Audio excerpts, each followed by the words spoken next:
welcome to New Filmmakers Los Angeles in partnership with Movie Maker magazine. You can see how much I'm smiling because we have our fantastic New Filmmakers alumni, one of our filmmakers of the year, Mandy Fabian, with her fantastic film. Mandy, I'm so happy you brought your film to us. Thank you so much. Oh, thank you for having me. I wouldn't want to premiere it any other place. Oh, well, for those that haven't seen last weekend, let's take a look at a clip.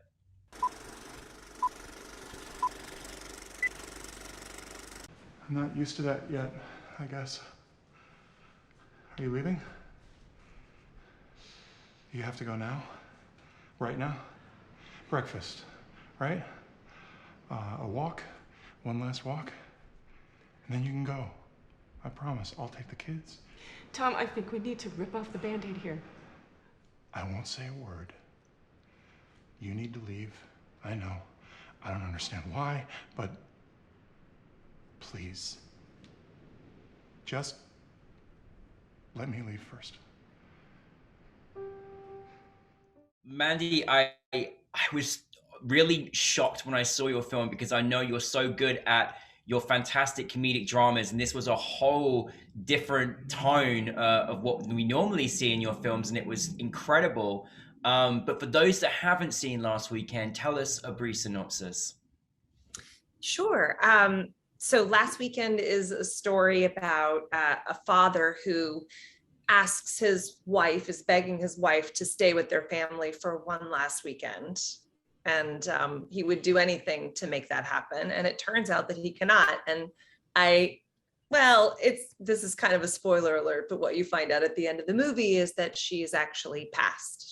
She's only a ghost in their house. And so that's why he's going to be unsuccessful. I just cried. Like I was just crying hot tears because it was so touching. So touching because, you know, grieving is a thing, and it's a process, and you can never predict how you're going to feel at certain times, but you know, everybody is going to go through it at some point in their life. You shared at the film festival, this was obviously, you know, the inspiration came from something quite personal. Tell us a little bit about, you know, share what you want to share, but tell us a little bit about, you know, where the inspiration came from that you wanted to turn this story into a film. Yes. Well, you know, like, as you said, I usually do comedies, and I had been interested in drama, but there was nothing that struck me. And then in December of 2019, my mom passed away, and it was very sudden. I mean, she got sick, and then it was sick for a few months, and then, but you know, the death came very unexpectedly. She had been very vibrant and healthy, and it went fast. And so that was a lot of trauma for me in 2019. And then in 2020, as you know, the entire world was plunged into a grief of a life that they could no longer live.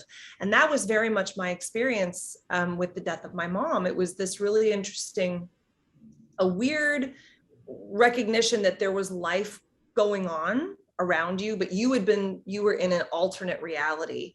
And the way that you process the loss of someone, like, you know, feeling them still with you, feeling their voice in your head, feeling the memories of them having been in your home, or, you know, telling you how to raise your kids, or, you know, there's some very specific things in the movie that I wanted to play with. And what was happening when I was in grief is I spent a lot of time in nature, a lot of time at the beach, and there was something about the unforgiving aspect of the ocean, right? The waves take what they're going to take. The nature is exceedingly patient, and nature experiences grief and rebirth all the time, right? Yeah. So there was something about that kept bringing up these images of, and these feelings that my mom was somehow like still there and still there. And so I kept feeling it and getting these really pictures of a mother with her children and a mother with her children. And it was so persistent, and I wanted to get back to filmmaking. So I sat down to go, I have this story in my head, I had this idea. And I sat down at like 10:30 in the morning one day, and by 4 o'clock, in that afternoon, I had a complete script that I loved. And so because it poured out of me in that way, I felt very grateful. You know, I was like, I don't know how I'm going to do this during COVID, which people figured out. You know, there's a lot of movies that got made during COVID, but I was so grateful because I also I had actors that I really loved, and they read the script and they really loved it and they wanted to come and do it, and they knew how raw and personal it was for me. And I'd never gotten to even have a funeral for my mom because it all got canceled because of COVID. So we, you know, together sort of had this very intimate process of coming together and studying loss. Like, you know, we didn't have a lot of rehearsals because of COVID, but we workshopped, like, what is that moment? One second. I'm in a Zoom, you have to go. Can you do that later? Thanks. Sorry, Danny. It's okay, of course. Hey. Daughter who's in the film. Oh, God bless her. Oh, listen, hey, we got the power of editing. Don't you worry, Mandy. Okay, great. Yeah, and I can be a little more succinct with this, but it was, I wanted to figure out that moment when you really realize someone isn't coming back was something very personal that to me was this moment that I wanted to explore in this filmmaking. So I created this story. I'm just firstly, I commend you. I'm so sorry you had such a sudden loss, and then goodness me, then you go into this pandemic, and you know it's really really hard grieving, and there was just a tone of intimacy of grief in there that was so like mesmerizing. I felt just the pain. I felt it. It was just so intimate and an incredible cinematic experience to see this. Now you did mention about the actors that you had in. Now I love to see there was two young Fabian juniors in there in there as well. Your daughters, which is incredible. And then of course you had two fantastic actors play the mom and the dad.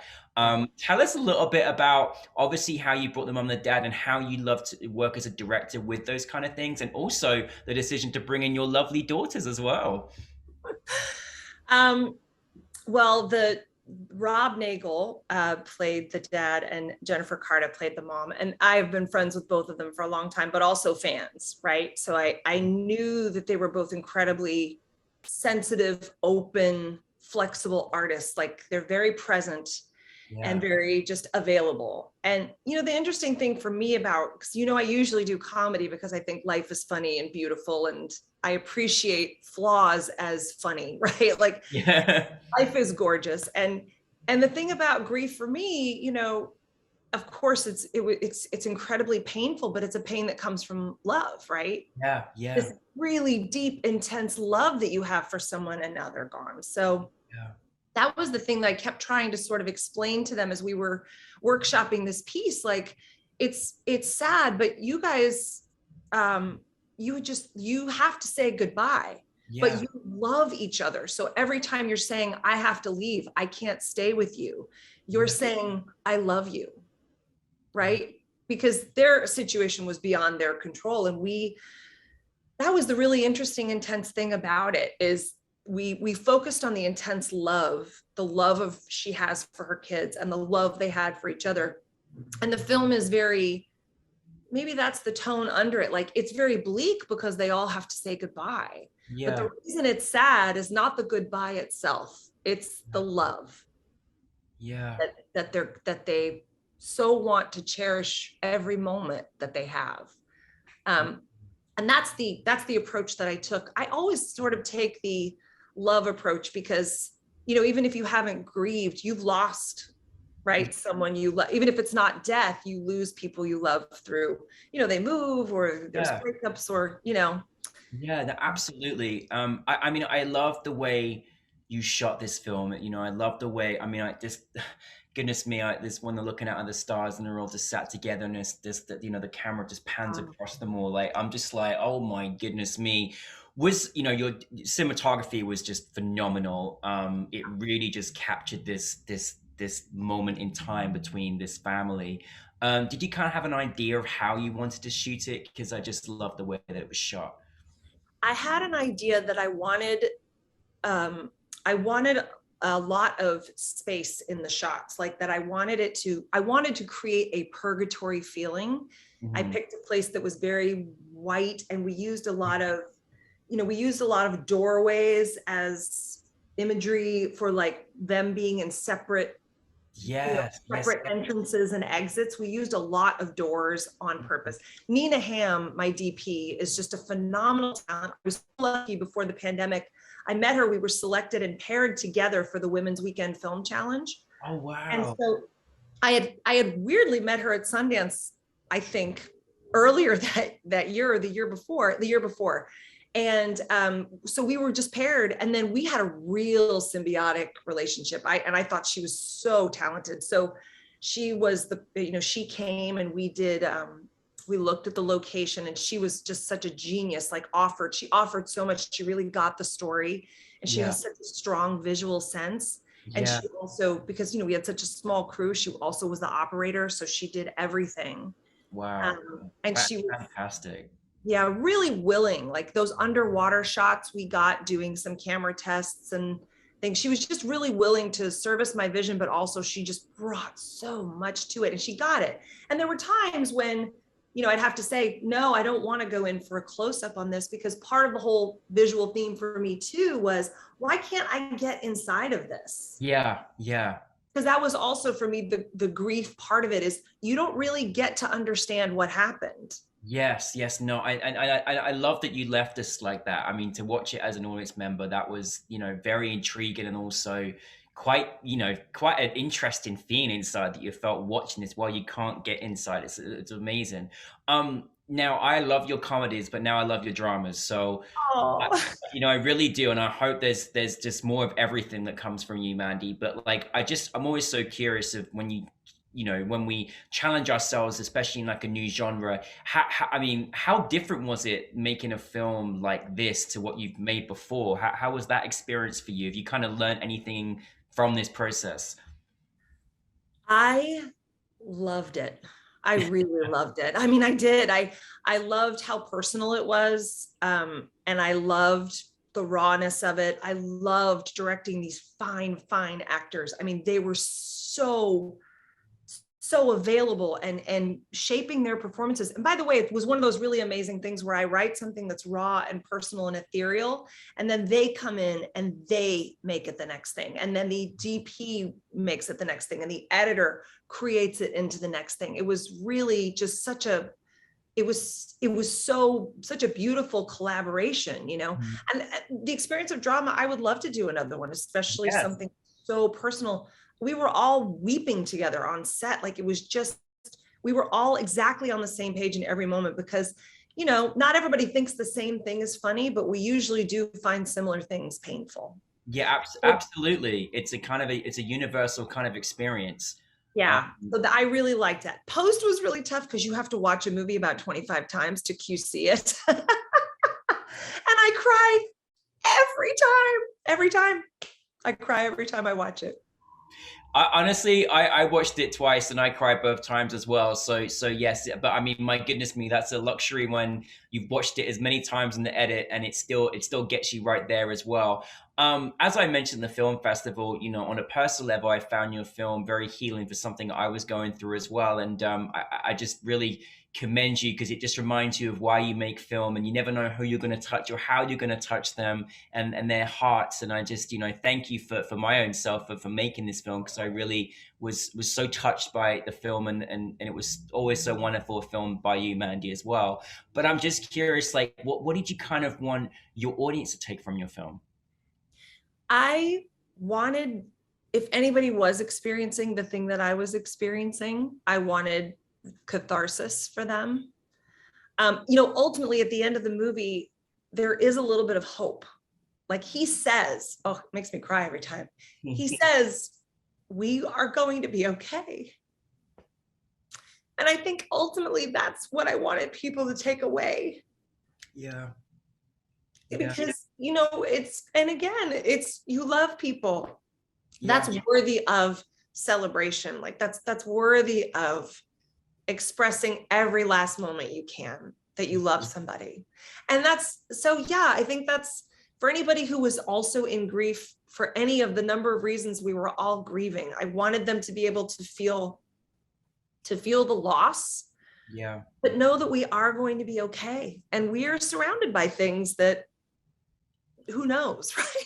That was another thing I wanted to explore, the presence of the mother throughout the film, you know? Absolutely, absolutely. And you know, I think, you know, one thing was so lovely in our intimate, you know, conversation with the film festival yesterday is just that, you know, we don't know what life is going to bring us, and let's do the best that we can for each other, show our love for each other, enjoy moments with each other the best way that we can, you know, because none of us know, you know, what's in store for ourselves or people around us. And you know, I think that was such a wonderful testament in your film to, you know, remind us all of the importance of showing our love for each other, which, you know, I'm just, Mandy, I just always make films, please. Never stop, Mandy, please. I can't. It's an epidemic. I have my own pandemic of I have to always be making movies. Yes, I of really course. appreciate you guys because, you know, it's so wonderful to be connected to an audience for those movies. It Oh really my is. goodness. You have to. It needs it. I mean, there's not, your film has to have an audience. It's, you know, Yeah. it really